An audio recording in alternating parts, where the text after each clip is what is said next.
Eto na naman ako, sasabak na naman sa tournament. Pero buti nga this time, kumpleto na ang tulog ko. Napilit lang talaga ako ni Carlo sumali kasi sabi niya, aalis na nga kami pa Japan, kaya sulitin ko na. Sayang nga kasi all girls lang to, kaya hindi siya nakalaro ngayon. Pero okay na rin, at least may personal cheerleader ako dito sa gilid. Masarap nga din na hapon na yung start. Unlike nung una kong sali, 8 AM start na. Naku, hindi pwede mga ganun sa mga aswang na katulad ko. Pero ngayon, at least, gising na yung kaluluwa ko. Ayun, halos sabay-sabay lang din pala kami nakarating. Warm up muna para di mabigla. Kaso, pantang ata tong ginagawa ko eh. Warm up ba to? O siya, bahala na. Tinalian ko na rin pala yung bangs ko kasi outdoor nga pala dito, malakas hangin. Baka lalo pa maduling sa bola eh. Buti na lang nga nandito yung napaka-cute kong partner na si Carol. Complete package yan siya. Tapos tingnan nyo naman, siya pa ang nag-aasikaso sa akin. Plus, bubuhatin pa ako niyan mamaya sa laro. Love you, sister!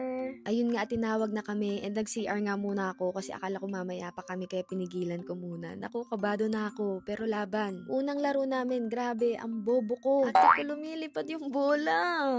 Usa siyang lumiliko. First time ko kasi maglaro outdoor, di ko makapa yung timing. Naunahan ako ng frustration bago pa yung kalaban. Hala, aray ko po. Ito lang ata yung kaisa-isang napuntos ko eh. Sorry partner. Buti nga nag-tiebreaker. Kasi kahit talo kami sa beginner, nanalo yung intermediate namin, kaya nag-mix. Tapos kami na yung nanalo. O diba, 1-0. Nice game girls. Grabe, ang galing-galing. Maya-maya lang, next game na agad. Ay teka, ads muna. O sige, ayan, TikTok ka muna Hans. Oo. Kabado 20 talaga ako pag outdoor. Di ko alam kasi kung kailan papaluin. Kasi yung bola biglang kumakaliwat kanan sa lakas ng hangin. Pero ngayon nakakabawi naman ako sa serve. Di kami masyado nakakapag-rally. Siguro kasi pati kalaban, hirap din sa hangin. Di naman nakakasindak yung serve ko ante. Kaya feeling ko pumabor lang talaga yung hangin sa akin today. Salamat hangin. Ikaw ang MVP ngayon. Wow, 2-0 na kami. Third game, dito maayos ang laro namin kasi may tent na. At this point, di ko na alam sasabihin ko. Panoorin nyo na lang.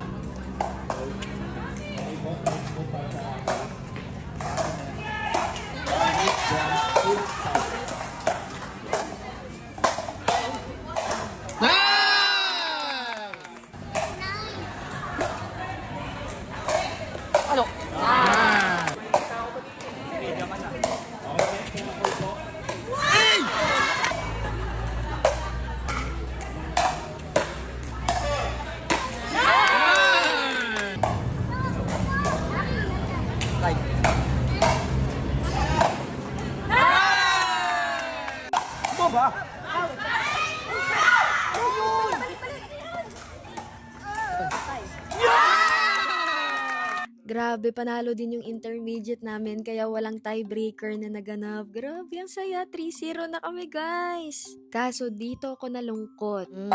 Medyo disappointing yung game. Wala ata sa mood ang umpire namin dito. Char. Sayang lang, pero okay lang. Nice game pa din. Team Fuki Rats. So, di ko rin alam ba't ito ang name namin. Laglag tuloy kami. Isang laro lang kasi yun eh. Nanalo rin pala ako ng tumbler sa raffle. Wow, thanks. So, syempre, diretso food trip kami. Matik na yan. Hanggang dito ba naman sa pagkain, si partner Carol pa rin ang nag-aasikaso sa akin. Grabe, ang caring niya talaga. Birthday nga din pala ni Emil, kaya ayan, may pag-greet pa kami sa dulo. Happy birthday!